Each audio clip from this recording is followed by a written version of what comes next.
Hello everyone, my self doctor Lavkesh Mittal, आपका कान नाक गले का विशेषज्ञ। तो आज हम बात करेंगे डिफरेंट टाइप ऑफ डेफनेस।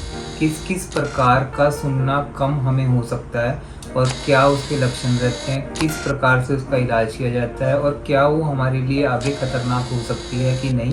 आज हम इस टॉपिक को खुल के डिस्कस करेंगे। तो क्या होता है कम सुनना? जब भी हमें लगता है कि हमारे बगल में जो इंसान बैठा है उसको कम सुन रहा है, तो वो सबसे पहला उसका लक्षण होता है, क्योंकि मरीज को ये चीज़ खुद कभी नहीं पता चलती। आपको लगता है कि आपका बच्चा या आपके घर में जो बुजुर्ग हैं या आपके जो हम उम्र लोग हैं, उन लोगों को आपको नॉर्मल टोन से जब बोलते हैं तो वो नहीं सुनते। तो ऐसे में केसेस में आपको उस इंसान को इत्तला ज़रूर करना चाहिए कि आपको, मुझे लगता है कि सुनने में दिक्कत है और आपको एक इसके लिए आपको सुनाई की जांच ज़रूर करानी चाहिए। तो अगर आपकी सुनाई की जांच में प्रॉब्लम आती है तो हम उसको डेफनेस कहते हैं। कई बार ये चीज़ हम हल्के से बोल रहे होते हैं और हमें लगता है कि हमने ज़ोर से बोला, तो उसके कारण भी होती है और ऐसे केसेस में कोई भी ट्रीटमेंट नहीं किया जाता।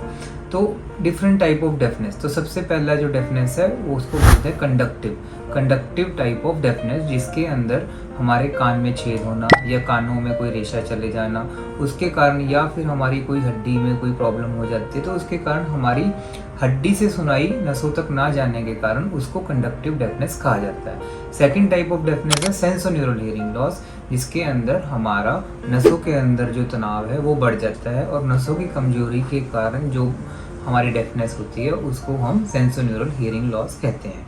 थर्ड नंबर जो है हमारा मिक्स्ड हियरिंग लॉस, जिसके अंदर कंडक्टिव और सेंसोन्यूरल कंपोनेंट दोनों रहते हैं, तो उसके कारण हमारा इसके अंदर मिक्स्ड हियरिंग लॉस इसको कहा जाता है।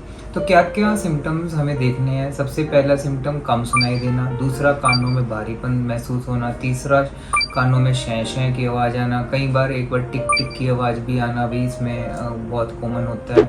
और कई बार इसमें पेशेंट को ऐसा लगता है कि उनको घुमेरी या फिर उसको चक्कर जैसी फीलिंग भी आ रही है। तो अगर ऐसे कोई भी आप सिम्टम से फेस कर रहे हैं तो आप नियर बाय अपने कान नाक गले के डॉक्टर का परामर्श जरूर लीजिए। कान की सुनाई से मत डरिए।